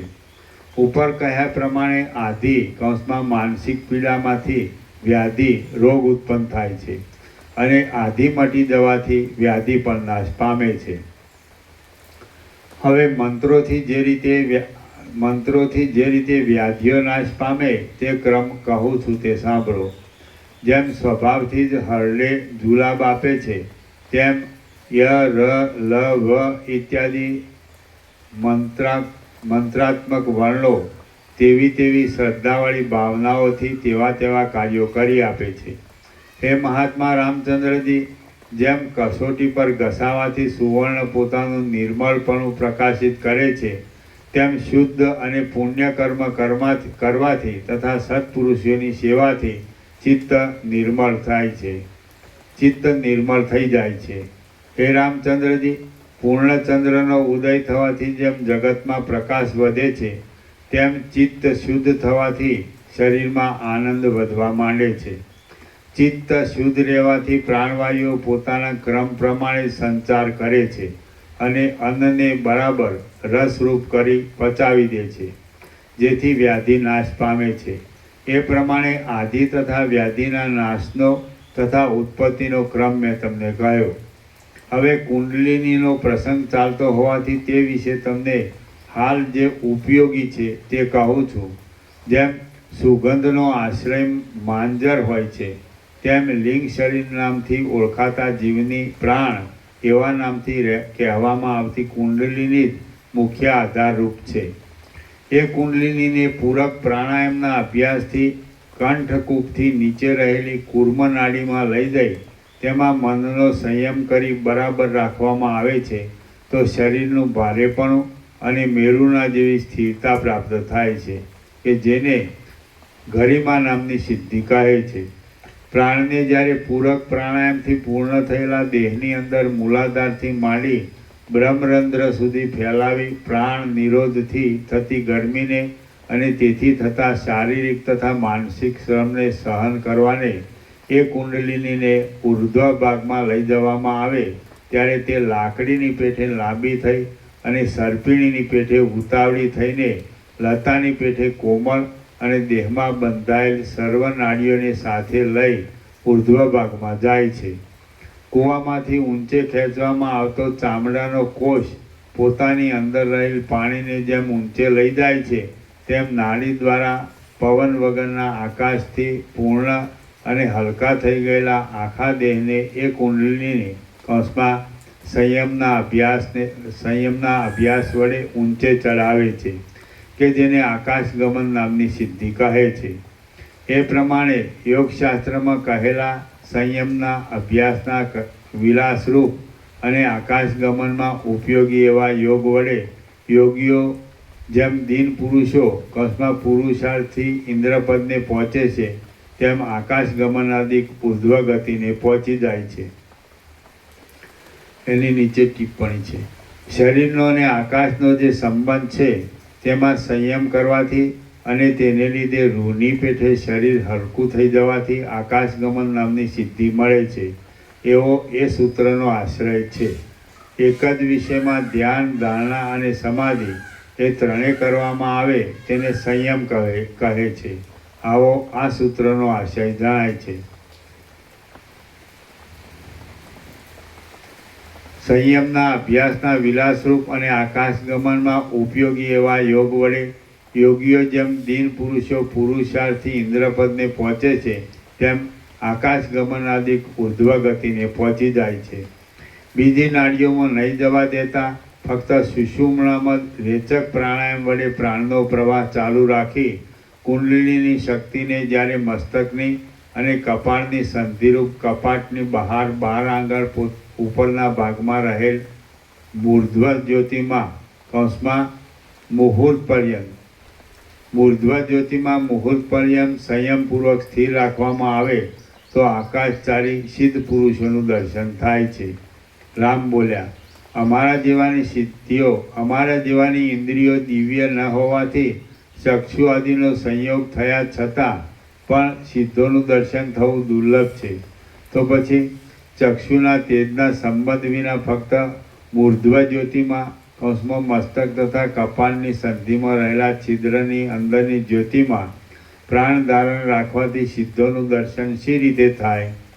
વશિષ્ઠ બોલ્યા, હે મહાબાહુ રામચંદ્ર, વાયુરૂપ ઈચ્છા પ્રમાણે ગતિ કરનારા સિદ્ધ પુરુષો અજ્ઞાનને લીધે મલિન ભૂલોકવાસી પ્રાણીઓની ચક્ષુ આદિક ઇન્દ્રિયો વડે કે દિવ્ય ઉપાય વિના બીજા ઉપાય વડે જોવામાં આવતા નથી.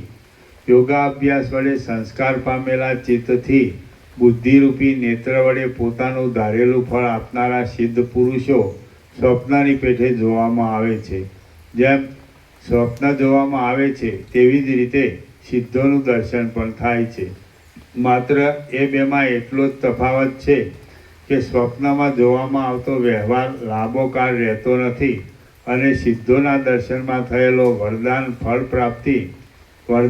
ફળ પ્રાપ્તિ આદિ વ્યવહાર ચિરસ્થાયી હોય છે. રેચક પ્રાણાયામના અભ્યાસના બળથી મુખની બહાર છેટે 12 આગળ પરિમાણના પ્રદેશમાં ચિરકાળ સુધી પ્રાણની સ્થિતિ રાખવામાં આવે તો પરકાયા પ્રવેશ થઈ શકે છે. રામ બોલ્યા, હે મહારાજ, સઘળું જગત માયામય હોવાથી કોઈ પણ પદાર્થ નિયત એક જ સ્થિતિમાં રહેતો નથી, તો પછી માત્રા એક સ્વભાવની જ અચળ સ્થિતિમાં કેમ રહે છે એ આપ કહો.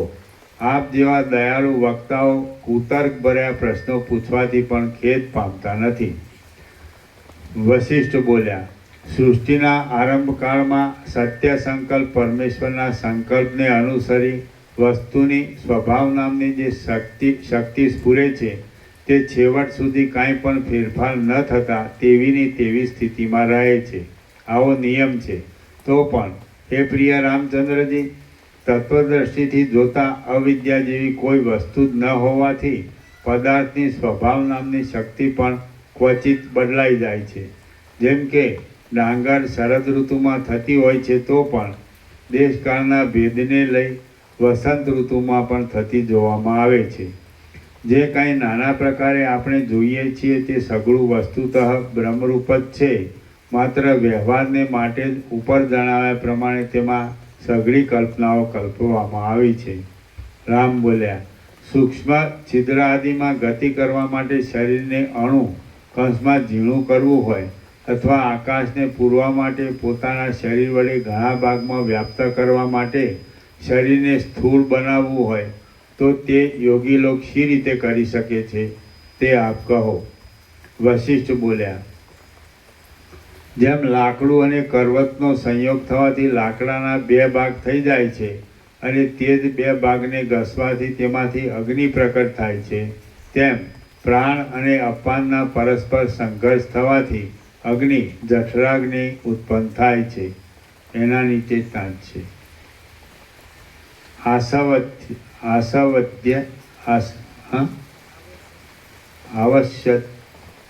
આવશ્ય અગ્નિહોત્રાદી કુંડમાં અગ્નિ બુઝાઈ જાય તો અગ્નિના કાષ્ઠમાંથી સંઘર્ષ કરી અગ્નિ પ્રકટ કરવામાં આવે છે. આ વાત સર્વત્ર પ્રચલિત છે. નીચેના ભાગમાં અને ઉપરના ભાગમાં સંબંધ રાખનાર પરસ્પર મળેલા મુખવાળો આમાશય અને પક્વાશય એવા નામથી કહેવામાં આવતો સ્થૂળ માંસપિંડ દેહયંત્રના જઠરના ભાગમાં છે. અને જેમ પાણીમાં રહેલું નેતરનું વન ઉપર પવનથી અને નીચે પાણીથી ડોલ્યા કરે છે તેમ આ બંને માંસના આશયો કંપે છે.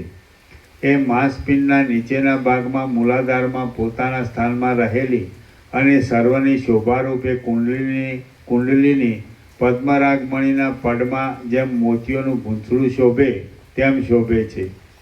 જપકાળમાં ફેરવવામાં આવતી રુદ્રાદિક ફળની માળાની જેમ તે નિરંતર પ્રાણને ઊંચે લઈ જવાથી અને અપાનને નીચે લઈ જવાથી કંપિત થઈ અવ્યક્ત શબ્દ કરે છે. અને લાકડી વાગવાથી જેમ સાપણ પોતાની ફણા ઊંચી કરે તેમ એ પણ ઊંચું મુખ કરે છે. જેમ ભૂલોક અને સ્વર્ગલોકના મધ્યમાં જગતમાં શુભાશુભ કર્મો ઉર્ધ્વ ગતિને અને અધો નીચી ગતિને આપે છે તેમ એ કુંડલીની પ્રાણને તથા અપાનને ઉર્ધ્વ ઊંચી ગતિ તથા અધો નીચી ગતિ આપનારી છે. હૃદયરૂપ કમળપુટમાં ભમરી પેઠે રમણ કરનારી એ કુંડલી જ રૂપ વગેરે સર્વ વિષયોના સ્વાદને જગાડે છે. જેમ બહારનો વાયુ વૃક્ષના પાંદડાને હલાવે છે, કંપાવે છે, તેમ જ્ઞાનેન્દ્રિય શક્તિ, કર્મેન્દ્રિય શક્તિ વગેરે શક્તિઓને તથા હૃદય કમળને અને નાડી સમૂહ ઇત્યાદિ સર્વને એ કુંડલીની જ પ્રાણાદિક વાયુઓ વડે ચલાવે છે. હે પ્રિય રામચંદ્રજી, જેમ વિશાળ આકાશમાં રહેલા વાયુઓ લાકડા, પથરા આદિ બળવાન વસ્તુઓને અને તૃણ, પાંદડા આદિ કોમળ વસ્તુઓને કાળે કરી સૂકવી નાખે છે, તેમજ પ્રથમ જણાવેલા હૃદયકમળ અને નાડી વ્યૂહ આદિ પત્ર પ્રાણાદિ વાયુને લીધે જ ધમણની પેઠે ધમાવાથી ચંચળ રહે છે. જેમ વસંત ઋતુમાં વૃક્ષમાં ભૂમિનો રસ જવાથી તે જ પાંદડા પુષ્પ આદિ રૂપે પરિણામ પામે તેમ તે જ રસ હૃદયમાં પ્રવેશ કરી લોહી, માંસ આદિ રૂપે પરિણામ પામે છે. દરરોજ દેહને વિશે રહેલા સર્વ રસોને લોહી, માંસ, મેદ, મજ્જા, હાડકાં આદિ રૂપે બનાવવાની ક્રિયા એ પ્રાણ આદિ પવન જ કરે છે. અને જેમ વનના વાંસ પોતપોતામાં ઘસાઈને દાવાનળ ઉત્પન્ન કરે છે તેમ એ પ્રાણ આદિ પવનો પણ અન્યોન્ય સાથે ઘસાઈ જઠરાગ્નિ ઉત્પન્ન કરે છે. સર્વ અંગમાં એ જઠરાગ્નિની ગરમી ફેલાઈ જવાથી દેહ શીત વાત પ્રધાન છતાં પણ શીત સ્વભાવવાળો છતાં પણ જેમ સૂર્ય વડે જગત ગરમ થાય છે તેમ તે ગરમ થઈ જાય છે.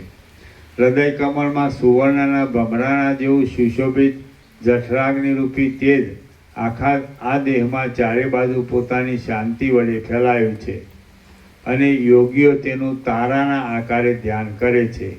એ તેજનું પ્રકાશમય જ્ઞાન સ્વરૂપે કૌંસમાં સંયમપૂર્વક ધ્યાન કરવાથી દૂરના નહીં જણાતા પદાર્થો પણ જોવામાં આવે છે.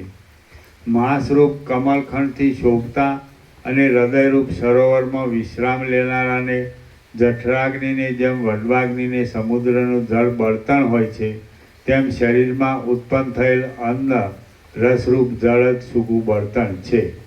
દેહમાં જે કોઈ પ્રાણાદિ પવનરૂપે સ્વચ્છ શીતળપણું જોવામાં આવે છે તે ચંદ્રમાનું રૂપ છે અને ઉપર જણાવ્યા પ્રમાણે તે ચંદ્રમાં ઘસાવાથી તેમાંથી અગ્નિ જઠરાગ્નિ ઉત્પન્ન થાય છે, જેથી આ દેહ અગ્નિશોમીય કહેવાય છે. અગ્નિશોમી એટલે જેનો સંબંધ ચંદ્ર અને અગ્નિ દેવતા વડે બંને સાથે હોય તે અગ્નિશોમીય કહેવાય છે. જગતમાં પણ સૂર્ય, અગ્નિ વગેરે જે તેજ જોવામાં આવે છે તે અગ્નિ રૂપે કહેવામાં આવે છે અને જે કાંઈ શાંત રૂપ જોવામાં આવે છે તે ચંદ્ર રૂપ કહેવાય છે. જેથી આ જગત અગ્નિથી અને સોમથી થયેલું હોવાથી અગ્નિશોમીય કહી શકાય છે. સત્તારૂપ પ્રકાશમય ચૈતન્ય રૂપે અને અસદરૂપ જડ સ્વરૂપે બ્રહ્મ જગત આકારે સત્તા ન હોવા રૂપે થયેલું માનીએ તો પણ આત્મસ્ફુરણ, બ્રહ્માર્થ જ્ઞાન અને સૂર્યાદિક જે કાંઈ સત્તારૂપ અને પ્રકાશમય છે તે બાહ્યાર્થ બ્રહ્માર્થ તો પણ આત્મ સ્વરૂપ, બાહ્યાર્થ જ્ઞાન અને સૂર્યાદિક જે કાંઈ સત્તારૂપ અને પ્રકાશમય છે તે અગ્નિ રૂપે કહેવામાં આવતું હોવાથી અને વિદ્વાનોના વિચાર પ્રમાણે જે કાંઈ જડરૂપ, અસદરૂપ અને અંધકારમય અજ્ઞાનાદિ છે તે ચંદ્રરૂપ કહેવામાં આવતું હોવાથી બુદ્ધિમાન પુરુષની દ્રષ્ટિમાં જગતનું અગ્નિશોમીયપણું સિદ્ધ થાય છે. રામ બોલ્યા, હે વક્તાઓમાં શ્રેષ્ઠ મુનીશ્વર, આપે વાયુરૂપ ચંદ્રથી અગ્નિની ઉત્પત્તિ કહી તે તો મારા સમજવામાં આવ્યું, પરંતુ હવે સોમની ઉત્પત્તિ શી રીતે થાય છે તે કહો. આમાં કેટલા પાના છે?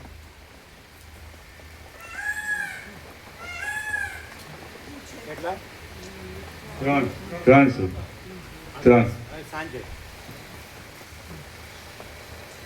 ઓમ ઓમ ઓમ. પ્રસાદ આપી દો.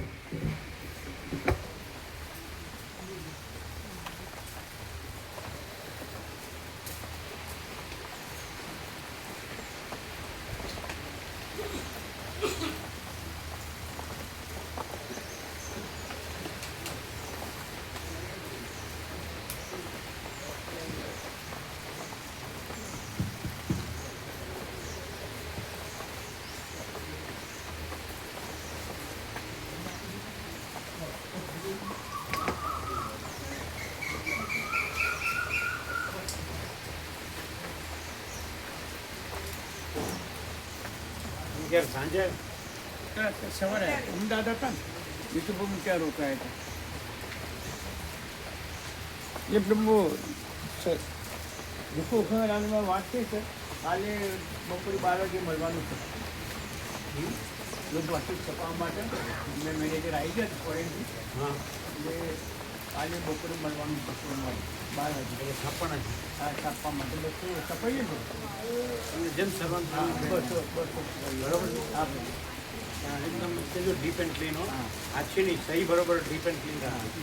એટલે એથી પર એનું વાત કરીએ એને સુધારેલો આપીએ ને સુધાર વધારે કરતા હોય નવામાં એનું વાત કરીએ પણ તમે સુધાર્યો છે હું તો આપણા અહીં સરળ સોમાં થઈ જાય ને, સરળ સોમાં દરેક પોતાના હાથમાં રાખે ને સુધાર લે ધ્યાન રાખે. બરોબર છે? અને આ તો ઘણા સુધારેલું છે તો નવામાં એ માનતા હોય તો આ સુધારી દે નવામાં નવા બની તો આપણે બધું આખું જોવું પડે ને.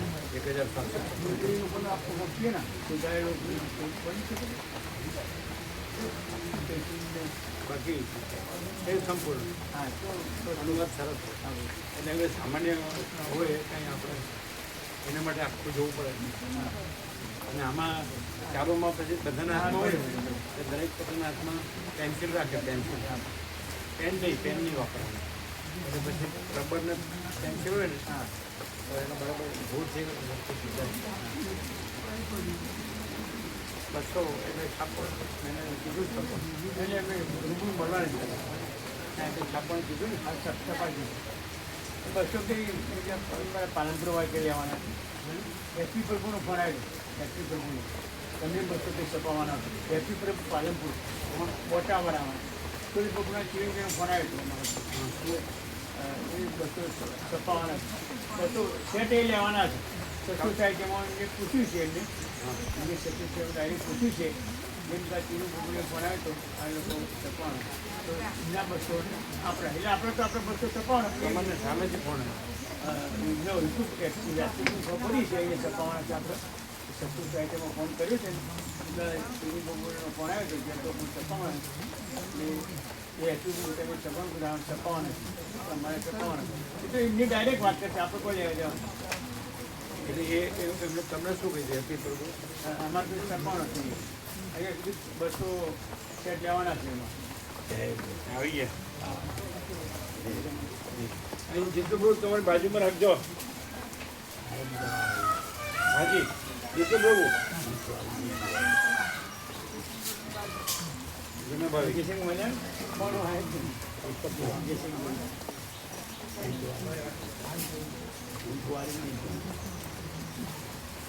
આ પગમાં ન આવે આ લઈ લેજો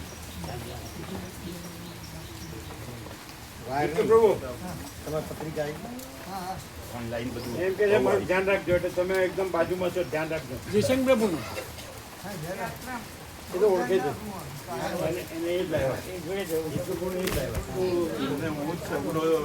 અને પ્રભુ ઈશ્વર પ્રભુ ખરા સુરતવાળા એ અમની પહેલાંથી વર્ષો પહેલાં મેં પહેલાંથી આમાં એમના મકાનમાં રહેતા